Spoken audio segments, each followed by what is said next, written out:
പ്രിയ കൂട്ടുകാരെ, നമ്മുടെ ഹോസ്പിറ്റലുകളും സ്കൂളുകളൊക്കെ ഇപ്പോൾ ഒരു കച്ചവട മൈൻഡിലേക്ക് മാറിയിരിക്കുകയാണ്. നമ്മളൊക്കെ ഒരു മേലായിക്കൊക്കെ വന്ന് ഹോസ്പിറ്റലിൽ ചെന്ന് കഴിഞ്ഞാൽ നമ്മളൊരു ശരിക്കും പറഞ്ഞാൽ ഒരു സെക്കൻഡ് ഒപ്പീനിയനും കൂടെ എടുക്കാതെ ഇപ്പോൾ ഇന്നത്തെ കാലത്ത് നമുക്ക് ജീവിതത്തിൽ മുന്നോട്ട് പോകാൻ പറ്റുമാത്തൊരു സാഹചര്യമാണ്. കാരണം നമ്മളൊരു ഡോക്ടറായിരിക്കും ചെല്ലുമ്പോൾ ഡോക്ടർ പറയുന്ന മരുന്നുകളും കാര്യങ്ങളൊക്കെ നമുക്ക് ഈ അസുഖം ഉണ്ടോ കാര്യങ്ങളെല്ലാം ഇവരെല്ലാം ഒരു സംശയത്തിൻ്റെ മുന്നിലേക്ക് വരികയാണ്. കാരണം കഴിഞ്ഞ ദിവസം എൻ്റെ മോള് ആന്ധ്രയിലാണ് പഠിക്കുന്നത്. അവിടുന്ന് അവധിക്ക് വീട്ടിൽ വന്ന് ഒരു ദിവസം എൻ്റെ കൂടെ ഇരിക്കുകയായിരുന്നു. അപ്പോഴത്തേന് എന്നോട് പറഞ്ഞു, ഉച്ചയായപ്പം തൊട്ട് പറഞ്ഞു എനിക്ക് ഭയങ്കര വയറ്റ് വേദന എടുക്കുന്നു അപ്പം എന്ന് പറഞ്ഞു. ഞാൻ പറഞ്ഞാൽ വീട്ടിൽ പോയി കുറച്ച് നേരം കിടന്നോളാൻ പറഞ്ഞ് വീട്ടിൽ പോയി കിടന്ന് സന്ധ്യ ആയപ്പോഴത്തേന് ഭയങ്കരമായിട്ടും കൂടി കഴിഞ്ഞപ്പോൾ വൈഫ് എന്നെ വിളിച്ചിട്ട് പറഞ്ഞു, കൊച്ചി ഇവിടെ കിടന്ന് അപ്പാടെ പ്രശ്നമാണ്, പെട്ടെന്ന് ഹോസ്പിറ്റലിൽ കൊണ്ടുപോകണമെന്ന് പറഞ്ഞു. ഞാനും വൈഫും കൂടെ പെട്ടെന്ന് രാത്രിയിൽ നമ്മുടെ കോട്ടയത്തൊരു പ്രശ്നം എന്ന് പറഞ്ഞാൽ രാത്രി പിള്ളേരുടെ ഡോക്ടർമാരൊന്നും ഹോസ്പിറ്റലുകളില്ല, ഫിസിഷ്യൻ മാത്രമേ ഉള്ളൂ. മിക്ക ഹോസ്പിറ്റലിലും രാത്രിയിലെ അവസ്ഥ അതാണ്. അപ്പോഴത്തേന് ഞാൻ നേരെ കോട്ടയത്ത് ഭാരത് ഹോസ്പിറ്റലാണ് കൊച്ചിനെയും കൊണ്ട് പോയത്. അവിടെ ചെന്ന് 2 ഡോക്ടർമാരുണ്ടായിരുന്നു. കൊച്ചിനെ കാണിച്ചു, മരുന്ന് ഒരു ഇഞ്ചക്ഷനൊക്കെ എടുത്തു. എല്ലാ ഡോക്ടർമാരെല്ലാം മൊത്തം നോക്കിയിട്ട് പറഞ്ഞു കുഴപ്പമൊന്നും കാണുന്നില്ല, പിന്നെ ഞരമ്പിൻ്റെ എന്തോ പ്രശ്നമാണ്, പകല് ന്യൂറോയുടെ ഡോക്ടറുണ്ട്, ന്യൂറോയുടെ ഡോക്ടറെ കൂടെ ഒന്ന് കാണിക്കാൻ പറഞ്ഞു. അപ്പോൾ അന്ന് നാളെ വരാമല്ലോ എന്ന് വെച്ച് മരുന്ന് കഴിച്ച് കുറവുണ്ടായിരുന്നു. അന്നേരം ഞങ്ങൾ അവിടെ നിന്ന് ഹോസ്പിറ്റലിൽ നിന്ന് പോന്നു.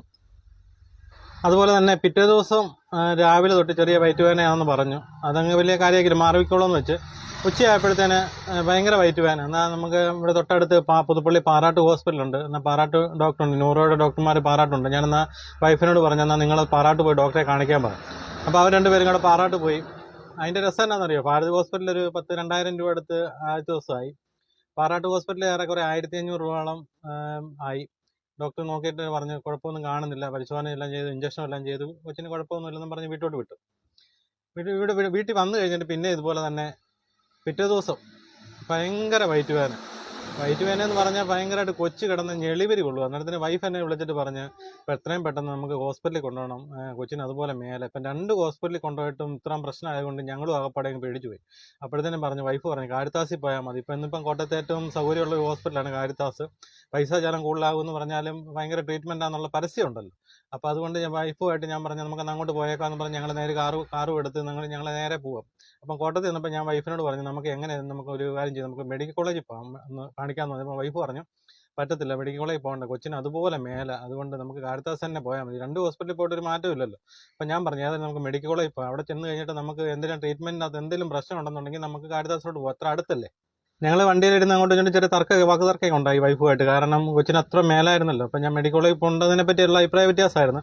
അപ്പം ഞാൻ അതിൽ വണ്ടി നേരെ മെഡിക്കൽ കോളേജിലോട്ട് വിട്ടു. അവിടെ ചെന്ന് ഡോക്ടറെ കണ്ടു. ഡോക്ടറോട് കാര്യങ്ങളെല്ലാം പറഞ്ഞു, 2 ഹോസ്പിറ്റലിൽ പോയ കാര്യങ്ങളെല്ലാം പറഞ്ഞപ്പോൾ ഡോക്ടർ അന്നേരം തന്നെ ഒരു പേപ്പറിൽ എഴുതി തന്നിട്ട് പറഞ്ഞ് കൊച്ചിൻ്റെ എത്രയും പെട്ടെന്ന് ബ്ലഡ് യൂറിനും ടെസ്റ്റ് ചെയ്യാൻ പറഞ്ഞു. അപ്പം തൊട്ടടുത്ത് പൊടിവാറ ലാബുണ്ട് മെഡിക്കൽ കോളേജിൽ, എല്ലാവർക്കും അറിയാവുന്ന. അപ്പോൾ അവിടെ ചെന്ന് കൊണ്ടു കൊടുക്കാൻ പറഞ്ഞു. ഞാൻ അന്നേരം തന്നെ അങ്ങോട്ട് അവിടെ കൊടുത്തു. അവിടെ 80 രൂപയാണ് അതിൻ്റെ ഫീസ്. അപ്പോൾ അവിടുന്ന് നേരെ അതിൻ്റെ റിസൾട്ട് ചില താമസം വന്നായിരുന്നെങ്കിൽ റിസൾട്ടുമായിട്ട് നേരെ ഡോക്ടർക്ക് ചെന്നു. അന്നേരം വൈഫ് എന്നോട് പിന്നെയും പറഞ്ഞു കൊച്ചിനെ വേറെ അവർ നോക്കിയില്ല, കൊച്ചു കിടന്ന് ഭയങ്കര പ്രശ്നമാണ്. ഞാൻ പറഞ്ഞു അവർ ഇതിൻ്റെ റിസൾട്ട് കിട്ടിയിട്ടല്ലേ നോക്കത്തുള്ളൂ ഡോക്ടർമാർ, ഏതായാലും നമുക്ക് അതിൽ ഇത്രയും വന്നതല്ല, ഒന്ന് വെയിറ്റ് ചെയ്യാമെന്ന് പറഞ്ഞു. അന്നേരം തന്നെ ഡോക്ടർമാരെല്ലാം നോക്കി അന്നേരം തന്നെ ഒരു ഇഞ്ചക്ഷനും എടുത്ത് മരുന്നും കൊടുത്തു. കൊച്ചിന് യാതൊരു പ്രശ്നവുമില്ല. അന്നേരം തന്നെ കൊച്ചിൻ്റെ വയറ്റുവേദനയും പോയി. കാരണം എന്നാ നിങ്ങൾക്കറിയാം, യൂറിനറി ഇൻഫെക്ഷൻ. നോർത്ത് നോക്കിയേ, നിങ്ങളൊന്ന് ചിന്തിച്ച് നോക്കിയേ. 2 ഹോസ്പിറ്റൽ, കോട്ടയം ജില്ലയിലെ പ്രഗത്ഭന്മാരായ 2 ഡോക്ടർമാരും ഒക്കെ ഉള്ള 2 ഹോസ്പിറ്റലാണ്. ഒന്ന് പാറാട്ട് ഹോസ്പിറ്റൽ, ഒന്ന് ഭാരത് ഹോസ്പിറ്റൽ. അവിടുത്തെ ഡോക്ടർമാർ നോക്കിയിട്ട് ഈ കൊച്ചിനെ ഇട്ടുകൊണ്ട് 13,000 രൂപയോളം പോയി. എനിക്ക് ആകെപ്പാടെ മെഡിക്കൽ കോളേജ് ചിലവായത് 80 രൂപയാണ്. നോർത്ത് നോക്കി. ഇതൊക്കെയാണ് നമ്മുടെയൊക്കെ ഓരോ ഹോസ്പിറ്റലുകളിലെ അവസ്ഥ. നമ്മൾ ഏത് അസുഖത്തിന് പോയെന്ന് പറഞ്ഞാലും ഒരു സെക്കൻഡ് ഒപ്പീനിയൻ ഇല്ലാതെ ഒരു കാരണവശാലും എനിക്ക് തോന്നുന്നു ഇന്നിപ്പോൾ ഏറ്റവും സൗകര്യമുള്ള ഹോസ്പിറ്റൽ എന്ന് പറഞ്ഞാൽ കോട്ടയം മെഡിക്കൽ കോളേജ് തന്നെ. അതിനെ വെല്ലാൻ ഇന്ന് വേറെ ഒരു ഹോസ്പിറ്റലും ഇല്ല. പിന്നെ പൈസ ഉള്ളവർക്ക് സംബന്ധിച്ച് അവിടെ ചെറിയ ബുദ്ധിമുട്ടുണ്ടാകും, അത് ശരിയാണ്. അതല്ലാതെ കോട്ടയം മെഡിക്കൽ കോളേജിനെ പറ്റി വേറെ ഒരു പ്രശ്നവുമില്ല.